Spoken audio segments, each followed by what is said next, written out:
Hey guys, on today's episode of House Talk, Rob and I are going to be, we're going to have a boring episode. And by boring, I don't mean snooze fest. I mean literally talking about boring a line in. Stay tuned. It's going to be a good one. This is House Talk with Rob and Ray. Hey Rob, what's up, brother? Doing good. How are you doing today? I'm doing all right. I need to do some calisthenics or some stretching before I lift this bed up. This thing's all there, isn't it? Yeah. Oh my gosh. What would you guess that thing weighs?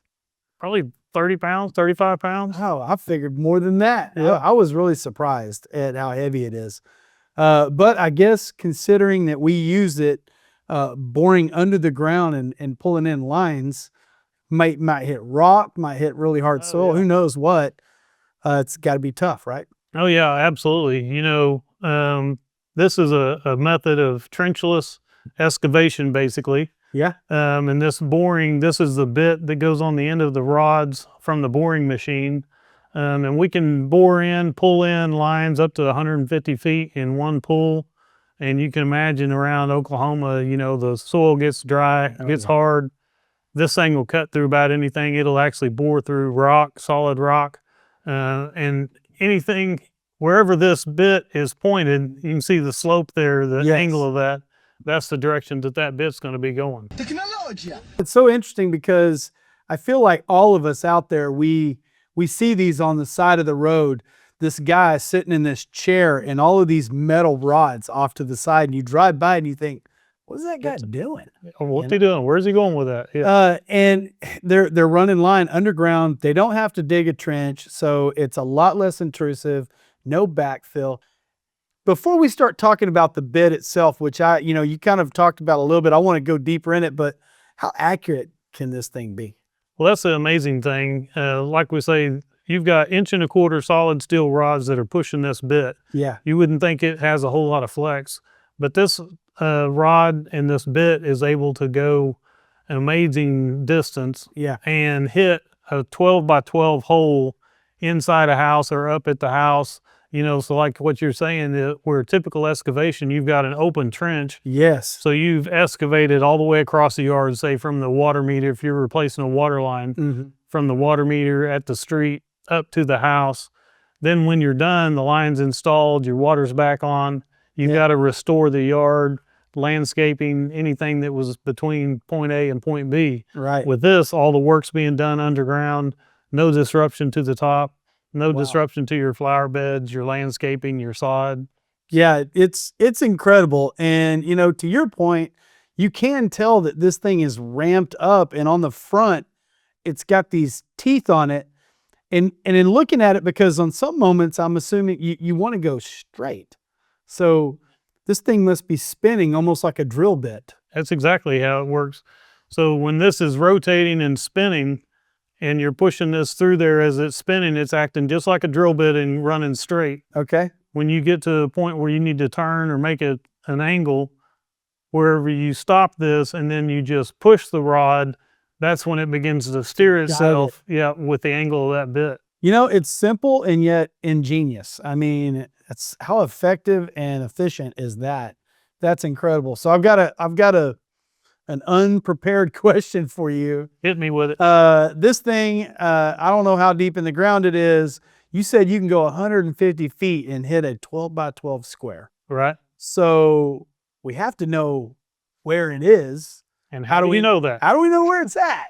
So this recess that you see here, okay, it's got the plate removed. Inside this recess is a transmitter. You put a transmitter in there that is transmitting a signal the whole time this boring rig is running. Wow. And we've got a handy dandy locator, sort of like this here, that's picking up the transmission by that transmitter. Okay. That not only tells us exactly where the bit's located, it tells us exactly how deep it's located and the angle that bit is setting, so that's that incredible.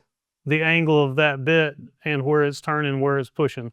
Okay, that's amazing. So the guys run some rods, they're boring, and then they just keep locating it, and they say, oh, we need to go a little to the left. We need to go around this or over this or through this. Yep. And we've got some guys that are just amazing at that. Like I said, they can run about 150 feet and hit a 12 by 12 hole. And so they've been doing it a long time. Okay, so how big of a line can you guys do this way? We can pull up to 4-inch diameter pipe with this. So that's the other cool thing about it. We can pull in water lines, we can pull in gas lines, and we can even pull in sewer lines. Okay. So anything 1/2 inch up to 4-inch in diameter. Wow. What it makes me think of is you're talking about, with the water meter and going from the house, and it completely eliminates the intrusiveness of putting in a line. But I'm also thinking of situations where, like, maybe, especially a commercial property, where you gotta run a line, and you've got parking lot, potentially concrete. Yep. And I would imagine this is like invaluable on those types of jobs.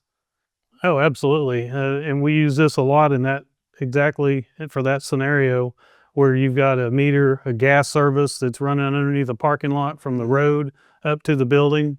You can make a little pothole right there at the building where it enters the building, where the riser is, and bore it in underneath the whole parking lot. Yeah. Where in the past, without a rig like this, you're having to saw cut the parking lot, excavate that, restore the parking lot, put the concrete back. That's eliminated by the use of the boring rig. Do you have any fun recent jobs that you could, tell us about where you utilized this tool to achieve the task? We had a house that had multiple gas lines entering in different locations of the house. Uh-huh. A lot of landscaping in the backyard, pool with a big sun deck. They had gas going up to the pool heater. Very concerned about what they were going to have to do, and the destruction, the possibility of destruction to the yard and the landscaping. And we were able to use the boring rig to bore in 3 separate lines to 3 separate locations. Very minimal disruption to the yard. That's incredible. And something that's cool that I know that you've told me off the air is that Mullin has the boring rig. It's one of the only ones in town. And a lot of times, not only are you just boring for your own jobs, but we're boring for other plumbing companies as well. Yeah, we bore for multiple other contractors. Like I said, we can do water lines, sewer lines, gas lines, conduit for electrical. Yeah. So yeah. And heck yeah. Having our own rig, we can control the schedule, control the quality. So works out great. All right, super cool. Thanks, Rob. And folks, thanks for joining us.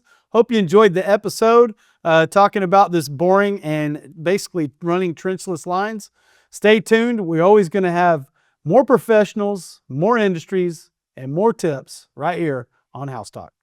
Hey, Oklahoma, if you need us anytime, day, night, 365 days a year, you can reach us at mullininc.com. On the website, you can book the call directly, or we will reach back out to you if you need a quote, estimate, ask a question, whatever you need, we're here to help.